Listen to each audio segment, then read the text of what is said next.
A childcare service that has been around for decades, sending a letter out to parents this week announcing its closure.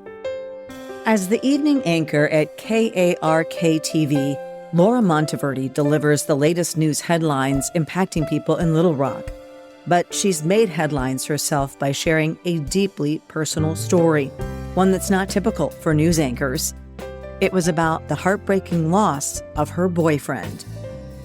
9 years later, I still get very emotional because I remember that moment, and it was traumatic. That phone call, I remember falling to the ground, and my boss came and picked me up. And it's very difficult to talk about because it's like you don't want to remember that moment, but I will never forget it. It's seared in my memory forever. A traumatic loss that Laura says she was embarrassed to talk about for a couple of years. Now, she's not only sharing her loved one's story, but doing it in the hopes of saving lives.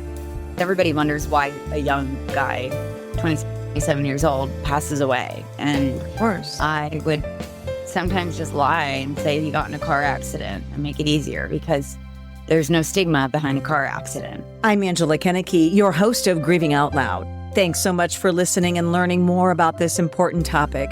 Before we begin this episode, I want to remind you that if you or someone you love is struggling with substance use disorder, you are not alone. Help is available. Please don't wait. Your life matters. We have a list of helpful resources on our website, emilyshope.charity. You can find the link in this podcast show notes.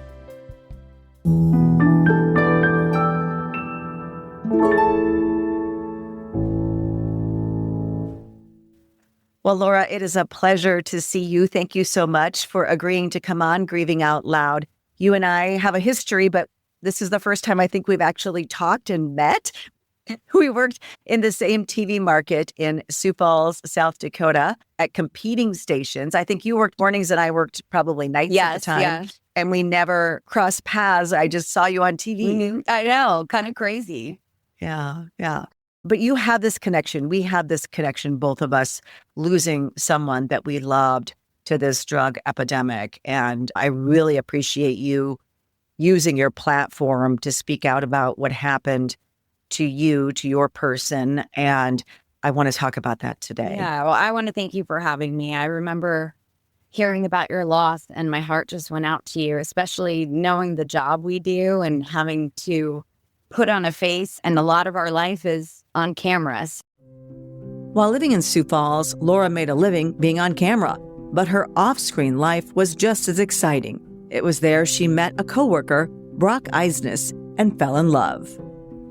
He was a photographer and I was the morning anchor. So our schedules are very different and our paths had not crossed. So when they did, it was like this spark, I say. I remember writing about him in my diary because it was just this moment of like, I'm going to know this person. And I didn't really understand at the time, but there was such a connection. And we talked about it later and he felt it too. And I treasure that because you don't always get that with people. And I had that with him. And we had a wonderful relationship together. And then I got a job offer in Little Rock. And I'm like, what am I going to do? I got to follow my dream. And he ended up driving me to Little Rock. And our relationship actually blossomed from there because when you're long distance, it can go either way. And we really, really focused on our relationship and being together and present, whether that means on FaceTime or, on the phone. Laura loved Brock's charismatic personality and adventurous spirit. He had big dreams of making it in the entertainment and film production world and started to back them up with several major accomplishments. He graduated summa cum laude from Western Michigan University with a degree in film, video, and media studies, served as president of the Western Filmmakers Association, and even started his own production company. He loved photography. He loved video filming. I mean, he was working in Sioux Falls, but he was also doing gigs on the side, weddings, and he had a passion to work in movies. That was his dream, was to see his name in the credits. And when he moved, for the summer to Little Rock with me, he actually got a job working on a movie. So the movie came out after he passed away. It's called God's Not Dead 2. Wow. And I got to be there in the theater and see his name in the credits. And the movie is dedicated to him. So I was so heartbroken that he was not able to be there, but to be there with his family in the last place that we worked together was just the most amazing thing. While Laura and Brock met in Sioux Falls, neither was originally from the area. Laura was from Florida and Brock, Alaska. And I'm so grateful because I actually got to visit him there about 3 weeks before he passed away. So I remember I had no money and worked in the news. I'm young, and I booked a flight on my credit card and something just told me go, and I'm so glad that I did. It was such an amazing trip. Yeah, unlike what most people think, news does not pay that well, especially in the smaller markets. Yeah, that was all on the credit card. Laura had been in one serious relationship before meeting Brock, but she describes him as her first true love. The moment we met was just, it was this connection. And I know people talk about their first love. I'm 26 years old at the time, 25 years old. But there was just something there. And I wrote in my diary, I said, I'm going to marry this man. And I had never written that before. And what's beautiful is that after he passed away, he had always joked, if I died before I get to marry you, you better tell people that we were engaged. So people always think that he was my fiance. And sometimes I just let them say it because I think it's him up there, messing with me. It's just special to me. Although Laura and Brock were very close, she had no idea that he may be using substances. However, he had just opened up to her about some of his past struggles. I knew that he had gotten in trouble before. I think it was like 8 years prior. And when he shared that with me, keep in mind, I'm like 25 years old at the time. I know nothing. I was like a goody two-shoes growing up. So, I was never in trouble for anything. And so the most I knew about was marijuana. Like, I didn't even know what heroin was. I feel weird admitting that back then. Like, I didn't know, but I really, really didn't know. So I knew he had a problem with pills. I knew he'd been in trouble legally. That was it. And I remember asking, but are you okay now? And he's like, oh, yeah, I'm okay now. So in my mind, I'm thinking, well, you used to use, now you're good. So you're fine. Now I understand that it's an everyday battle. Yeah. Yes. And if you hadn't been exposed to anybody suffering from substance use disorder in your life before that, how would you know? Yeah. How would you know that relapse is so common? How would you know the constant struggle that you just think, oh, the problem's taken care of? Like you had, I don't know, a cancerous lesion removed from your body or something, and the problem's taken care of, which makes addiction, substance use disorder, a really tricky thing. And how would you know? Yeah, and you hide it from the people that you love. He would never want me to know that he had failed in his eyes or he'd messed up. And, I think for the majority of our relationship, when I look back, I do not think he was using. I think that his friend had passed away and he went to Alaska, and Alaska was the place that he had started, his addiction had started. So going back there, I remember being a little concerned because it wasn't the best place for him and I wasn't going to be there with him. Had I known the extent of his addiction, and I learned a lot after he died, I would have never let him go. I used to live with that grief and that guilt, but, I've learned that that's not my fault. No. I think our brain wants to make us more powerful than we really are. Yeah. Right? And this was not something you could control. In September 2015, Laura received a phone call that rocked her world.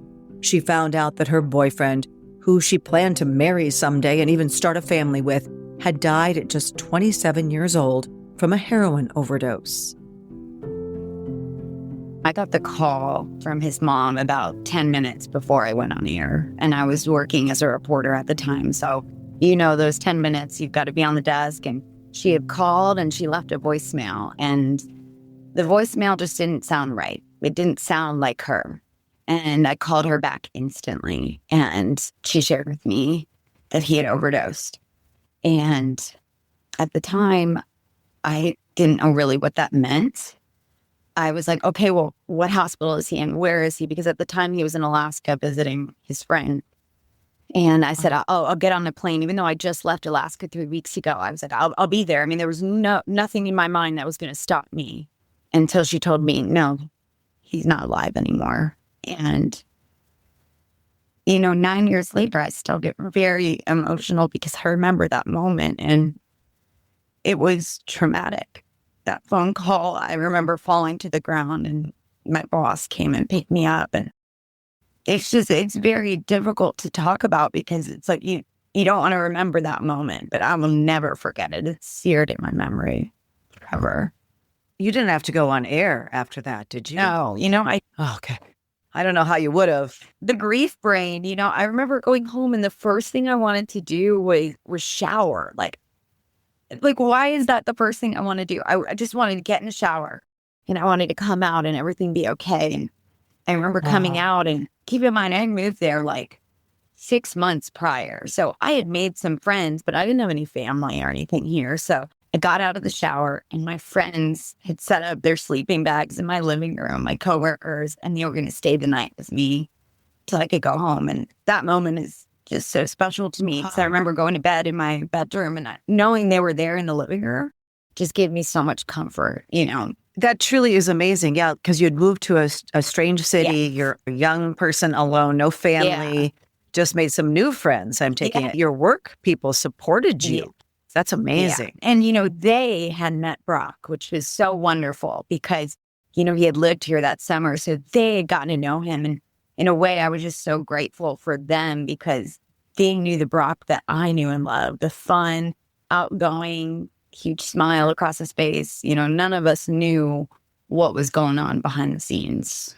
Yeah, let's talk about that, because I think the same thing for me, that incredible shock that this is not what's supposed to happen. Now, on the other hand, with my daughter, we knew something was wrong, but I would never have imagined she was using heroin, and it was heroin laced with fentanyl that killed her. I would never have imagined that. I would just not in a million years. So we were planning this intervention that we did not get to hold, but trying to grasp that she had died and she had used heroin laced with fentanyl. And I had known about marijuana and Xanax. Yeah. Well, what did you learn after he died? After he passed away, I had learned that the addiction was a lot more serious than I thought. He was just taking pills from time to time, but his addiction started when he was, I think, 15 years old. He'd hurt his leg playing football, and it was a coach that had given him oxy. And that had started this spiral. And, at the time, maybe the coach was just like, take this, you'll feel better so you can play. I don't think his intent was to get Brock addicted, but addiction runs in Brock's family. I mean, his brother passed away of a heroin overdose 8 years prior. His parents lost 2 children? Yes. And when I first started sharing about Brock, I didn't share that part because there's such a stigma with addiction, as you know. And I didn't want anyone to think that his family was this horrible family, that didn't care about their kids, and they're anything but. I love them. They're a huge part of my life. And I didn't share that in the beginning, and now I do, to show how common it is, and these parents, this family lost 2 loved ones. And, when you said about Emily losing, to heroin, I never thought Brock would use heroin because his brother died of the same thing. So when he passed away, I assumed it was pills. And it wasn't until I got to Alaska for the funeral that his dad shared with me that it was heroin. And I remember going to the bathroom and getting sick because I could not imagine. And how did this happen under my watch? When was he using? That's how you feel as a parent, that you somehow should have had and I'm sure you did feel that way, that you somehow had the power to control what another adult does. Yeah. And, you just don't. I remember looking in the rearview mirror, and I remember in July, and he was sick with the flu. I went out and I bought Gatorade and saltines and all these things.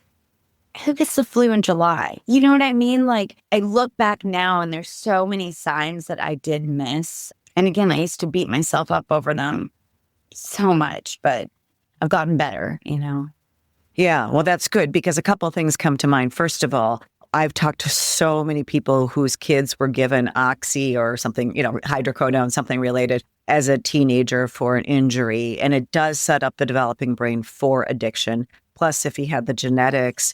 And I've talked to more parents than I ever could imagine who've lost 2 or more children to overdose or fentanyl poisoning. So it's really not that uncommon in families, especially because we know this is a disease of the brain that has a genetic component to it. But when you're coming in from the outside like that, like the perspective you were coming in, where you hadn't really ever dealt, and I hadn't either before, I met my first husband, ever dealt with substance use disorder, except I knew I had a grandfather who was an alcoholic and started AA, but it didn't really affect me personally, right? I had affected my mother and my mother's family, but not me. So it's such a learning curve for those of us that are, I guess, blessed not to suffer from this disease. Right. And I always say that to people who don't understand. I'm like, consider yourself blessed, that you don't have to know this. But prepare yourself because you will know someone who's going through it. You will. Yeah. You will. Mm-hmm. And then you had, just like so many people, it's very difficult for them to understand when you're in the public eye how difficult it is to share personal parts of your life. First of all, we're not supposed to. As reporters, we're supposed to be objective. We're not supposed to make the story about us. And I certainly never wanted the story to be about me. The only reason why I went public with Emily's story was because I thought if I could stop other parents and other people like you from feeling this pain of loss, of losing someone they love. And I'm sure you probably had similar motivations, but keeping quiet for 2 or 3 years afterwards? Like 2 years. Was that hard? Yeah, it was really hard. I don't think it allowed me to fully grieve because I was at times lying about how he died, because everybody wonders why a young guy, 7 years old, passes away. And of course, I would sometimes just lie and say he got in a car accident and make it easier because there's no stigma behind a car accident, and it just didn't feel true to me. And I was interviewing people who had gone through tremendous loss. And I interviewed this woman, and she lost 2 daughters and her husband in a tornado. And she was willing to sit down with me and share with me her pain and her grief and the hope that has come from the support she got. And I just felt cowardly in a way that I was sitting across from this woman, asking her, sticking a camera in her face, asking her questions that are just so deep and difficult to talk about, and I can't do the same.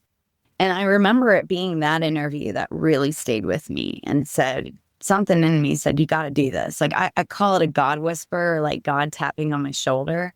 You got to do this because there are so many people that can heal through your story. And I also wanted people to know that people like Brock who die this way are not bad people. They're not. They're the best. And I wanted people to know what happened to him because I wanted people to understand that part of it. As one of the nation's strongest financial organizations, First Premier Bank and Premier Bank Card have the strength to do good. We support nearly 700 organizations and nonprofits. Our employees give more than 30,000 volunteer hours annually. And we are continually seeking ways to make South Dakota an even better place to live. It's the Premier way. First Premier Bank and Premier Bank Card. Right. And I felt that obligation too, because I always say I've asked so many people to talk to me over the years who've been through the worst time of their life and suffered incredible loss. And then for me not to talk about it, if it just helped. And everyone said to me, the reason I'm talking to you is because if it just helps one person. Yes. And I thought, gosh, I need to do that too. I mean, like I said, it took me about 3 months. And then I knew when I went back on the air, I had to use, and you're doing the same, using a very important platform, which helped me build the platform for the charity. I know eventually I left TV news a couple of years ago to work on this full time, which I never could have imagined my life going in this direction. I'm so glad you're doing this. Like, it's really, really empowering. It really is. And if it were not for the platform I had, I don't know if it would have evolved the way it has into this. Yeah. People are saying we're losing a generation. And at some point, if this doesn't stop, we will lose a significant part of a generation of people.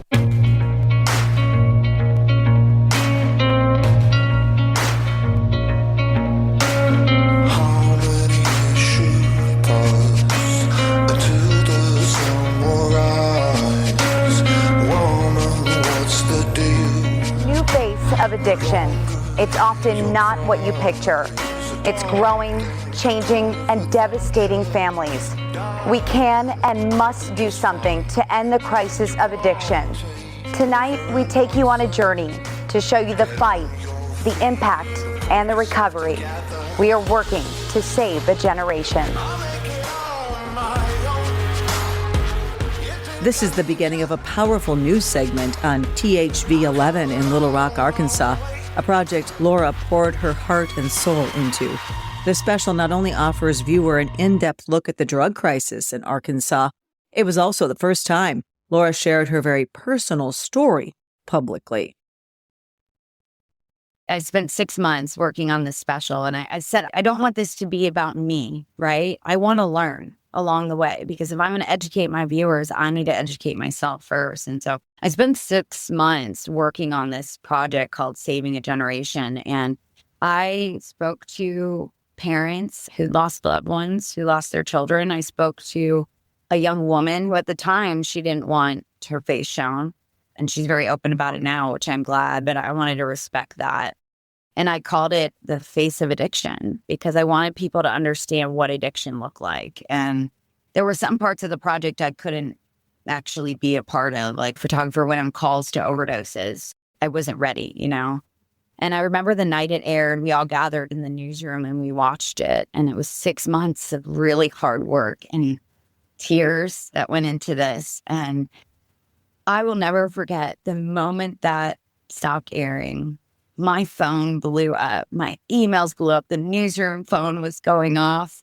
You know, my Facebook messages were filled up. I was overwhelmed in the best way. I mean, the response was huge. And to be honest, it's not stopped. That was 2018. And it's still, maybe not to that level, but, you know, I still have people reach out to me all the time. My work has taken a little bit of a scale back, and not in a bad way. It's because my whole station has gotten on board. We're all sharing stories and doing stuff. And it's so great to see other, you know, stations around the country, news outlets doing this and celebrities sharing their story. It wasn't like that back then. It really wasn't. No, you're right. And I think that's what made me feel so alone. And now I sit back and I'm like, not that my work's done, but I could sit back and I could take a breath and I could just be Laura for a moment and watch all this happening. And it's heartbreaking that so many people have gone through this, but it's also beautiful to see how this is taken off and people are talking about it and educating people about it. I also put together a special after I came back to work about the crisis. And the most bizarre thing that happened to me, I had done right before Emily died, I had done a few stories on the opioid crisis, heroin and fentanyl and all that, not thinking that my daughter was using that, thinking I knew I had a kid with a problem, but not that. Right. Not that, right? And I had interviewed a mother the day that my daughter died, whose daughter had died of a heroin overdose. And I was doing a story on Good Samaritan laws. Yeah. I was putting that story together. So it wasn't ready or on the air yet. Wow. That's the day I found out that she died. And so, of course, I had to come back to it 3 months later and put that story together and to realize what a different person I was, Oh, yeah. you know, after her death. And on that day, it was just almost eerie to come back and to realize I was working on that story on the day she died, not knowing that this was going to happen to me. And then to put that whole thing together. But I was really proud. And I had some wonderful coworkers who were so supportive, who poured their hearts into helping me put that special together. It was great. And I was really proud of that work, as I'm sure you were proud of the work that you did too. But I knew the stigma was still out there. And this was 2018. Yeah. And I knew the stigma was still out there because we had gotten permission to show pictures of people who had died of overdose or fentanyl poisoning. Oh. And then we gotten permission either from next of kin, which would be, you know, a parent or a spouse. Well, then we had other family members calling after the special aired to say, take that picture down. That's an embarrassment. Or their children are getting teased. Or so, you know, the stigma was still there. It is still there. I mean, you know, I wish I could say it wasn't years later, but it is still there. I think it's changing. Right. I know people look at me and they probably do the same, like, feel so sad for you, but my child would never do that, you know? And we say in the South now that I live in the South, we say, bless your heart. That's what they say, you know, bless your heart. Yeah, I don't like that at all. Yeah. I know what that means. Yeah. That's what they say down here. And it's true because it's like, you cannot be naive and think that this cannot happen to you. You know, Emily's not a bad girl. Brock's not a bad guy. No. It's not anything to do with that. They were wonderful. Yeah. Usually they're the most sensitive, creative, Yeah. big-hearted people out there that actually I think the world is really harsh for many people like that. And they find some relief in self-medicating, that type thing with drugs. Yeah. After the TV special aired, Laura opened up about her story. The response was overwhelming. She was flooded with requests for speaking engagements and interviews. For the next 6 months, she dedicated herself to sharing her journey and raising awareness about the opioid epidemic. Then I crashed. I crashed hard because I needed to grieve again. I had just opened up about this story and now everybody knew. And it was like I was ripping off the Band-Aid all over again. And so I took a little bit of a break. You can't take a break from news, but I did a lot of lighter stories. I only did speaking engagements that were, a little bit lighter for nonprofits, things like that. And I just needed a break. And I was glad that I did that. But then God came in again, and I never expected that in the way that he did. And I was sitting at a stoplight. I was nannying at the time, in addition to morning anchor. And I just dropped the kids off at the recreation center. And I remember it was 3 o'clock in the afternoon on an October day. And I was sitting at a stoplight and the car, a couple in front of me was not moving. And, people started honking and I thought maybe they were distracted. So I got out of the car to check. I'm one of those people that runs to, emergencies, or if I see someone in need, I don't think, and someone else had gotten out of the car in front of me and walked up and they opened the car door and this woman fell out of the car. And I looked at her and I immediately knew what was going on. Her face was blue. I mean, all this was happening in a few seconds, but I grabbed my phone and I called 911 and I looked in her car and I could see a needle and a spoon in the seat. And I just called 911 and I kept shouting that we need Narcan, we need Narcan. And this is 2018 at the time. And people were looking at me like I was crazy. I was stopping cars like, we need Narcan. And people didn't know what that was. And I remember the cops got there and they didn't even have it at the time. So they had moved us all to the side, all the cars and the ambulance had gotten there. And at that point, I didn't know what had happened to her. I just remember that we were all pushed to the side. And as a reporter, I'm like, well, I'm going to get the police report. I have to know who this person is, And before I got the police report, I made a Facebook post about what happened. And the Facebook post blew up. I just shared about this girl with these big blue eyes, because that's the one thing I remembered about her the most, is her eyes were wide open. And it broke my heart that I had to see her like that, because I didn't see Brock when he overdosed. And I'm grateful that I didn't, but I saw her. And so I know what he looked like. And that was very traumatic. And she saw the post. She lit. I knew that she had lit because of the police report. She found that post and she reached out to me. And she opened up about her story. How she had used that day. She'd used an apartment down the street and she'd overdosed at the stoplight, and it wasn't the first time she'd overdosed. I ended up meeting with her. I had lunch with her and I brought a friend that works in the recovery world and tried to get her help, and she didn't want my help. But she said she would stay in touch with me. And once you're my friend, you're my friend. I'm going to call you and stick around. You can't get rid of me. It took about 3 months and I drove her to the rehab facility when she was ready to go. I dropped her off and I prayed with her in the parking lot. I'm like an awkward prayer. I've never really prayed for someone, but I just prayed with her and sent her in. I remember I went to Walmart and I bought $200 worth of stuff for her. And I just felt like she's my responsibility.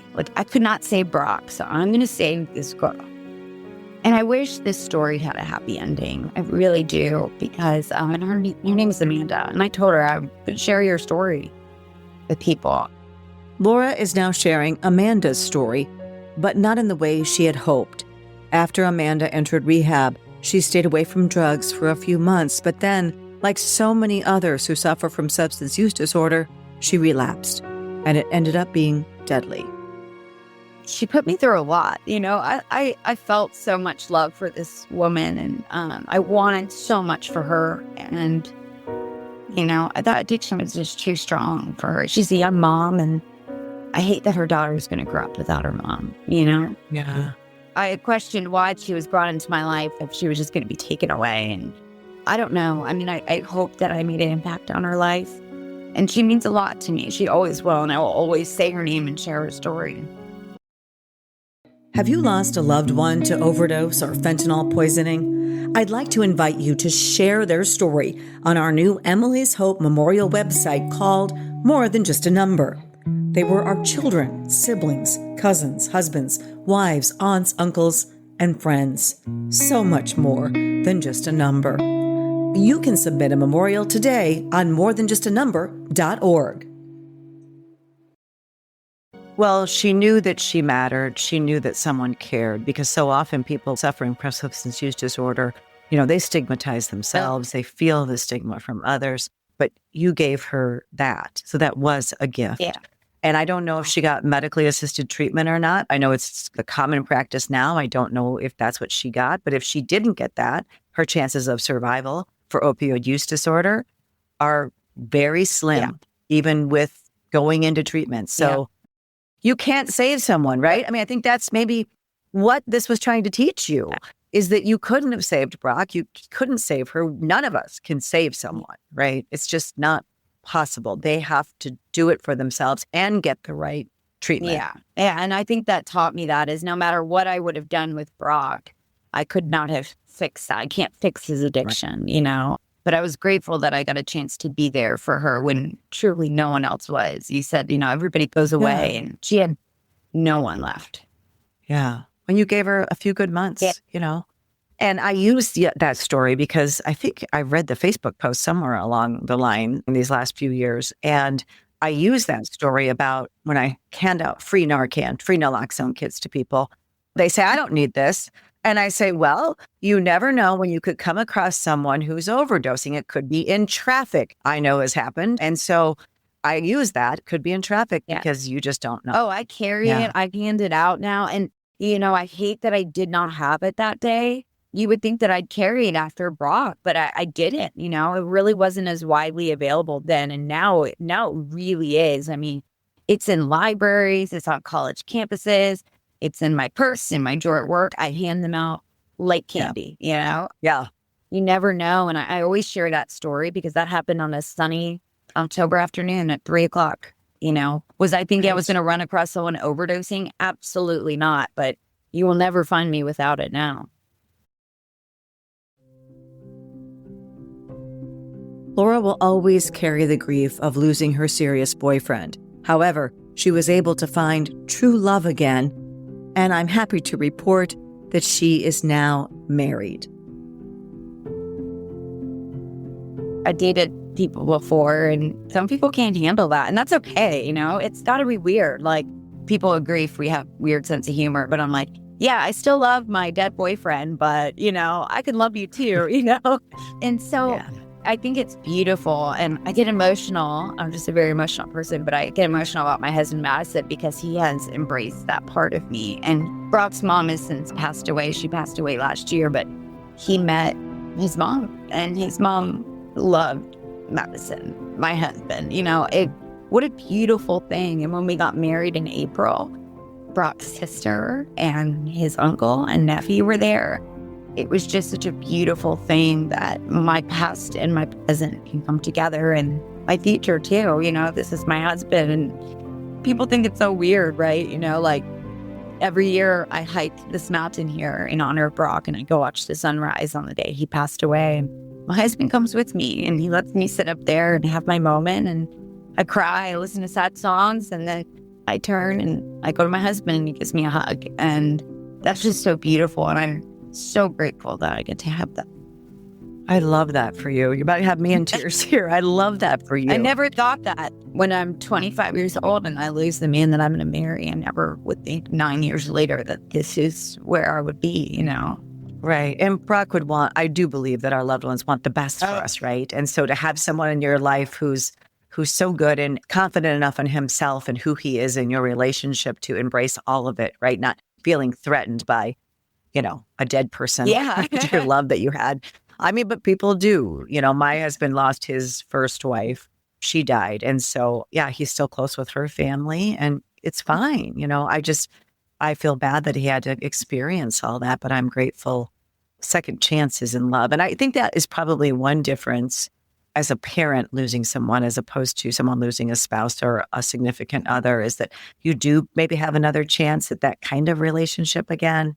But when you lose a child, that's that one and only child, even if you have other kids, nothing can, I don't know. It's just different. Yeah, it different. is. It is. And it's something I've learned about grief. I get angry when people would compare grief, and yeah, no, you shouldn't compare grief. You shouldn't. And there's so many different kinds of grief. I mean, there's grief after losing a job. There's grief after a marriage falling apart. They're all so different and everybody feels differently. And so, like you say, Grieving Out Loud, I love the name of the podcast because that's the only way to do it. I mean, you could be quiet and keep it to yourself, but I say the thing that people said to me when I was interviewing them, if this can help one person, that's what it's for, Mm-hmm. Well, thank you so much for sharing your story with us, and congratulations on your marriage and your second chance at love here, or maybe it's your third chance, but whatever. Yeah. It's like the best that you're with somebody who loves you and who you love back, and you can have that joy and happiness that you probably thought you wouldn't be able to have. So no, not at the time. No, you're in such a cloud of grief. You don't see anything but what's right in front of you, So if I could look at that girl 9 years ago and just give her a hug and let her know that it's going to be okay. It's going to be different than you imagine it, but it's going to be okay. I wish I could. And keep doing the work on the drug crisis and substance use disorder, because even though we've seen now in Sioux Falls, actually overdose deaths were up 42% year over year as of this fall, while they're down about 15% nationwide right now, the latest statistics. And that's great. I think that is because of naloxone distribution. But still, there are still people dying from this every day, and way too many people. And I'm sorry, 100,000 isn't acceptable. When Emily died, I think it was 70-some thousand. That's not acceptable either a year. So we just need to keep till it's zero. Yeah. Till it's zero. That's the goal. Yes. And I think in addition to the naloxone, I think doing what we're doing and talking about it has a huge effect too, because it makes people not feel alone. You don't have to feel like you're the only one going through this, that you're on the island and nobody's with you. We're with you. We've been there. Yeah. We're rowing the boat. Yeah. All right. Well, thank you so much, Laura. I really appreciate it. Thank you so much. And thank you for listening to this episode of Grieving Out Loud. To hear more episodes, read my blog, and find the latest news headlines surrounding substance use disorder and the opioid epidemic, head over to our Emily's Hope website. We've posted a link in the show notes of this episode. While you're there, we'd also appreciate it if you take a moment to rate and review this episode and share it with friends and family. It helps further our mission to raise awareness about the nation's drug epidemic while decreasing the stigma surrounding substance use disorder and hopefully getting more people the help they so desperately need. Together, we can make a difference. Thank you again, and until next time, wishing you faith, hope, and courage. This podcast is produced by Casey Wanenberg King and Marley Miller.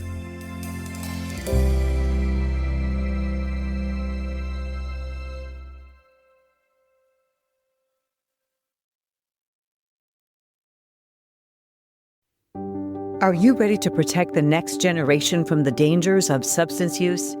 Emily's Hope has created a comprehensive K-12 substance use prevention curriculum designed to educate, empower, and equip students with the tools they need to make healthy choices.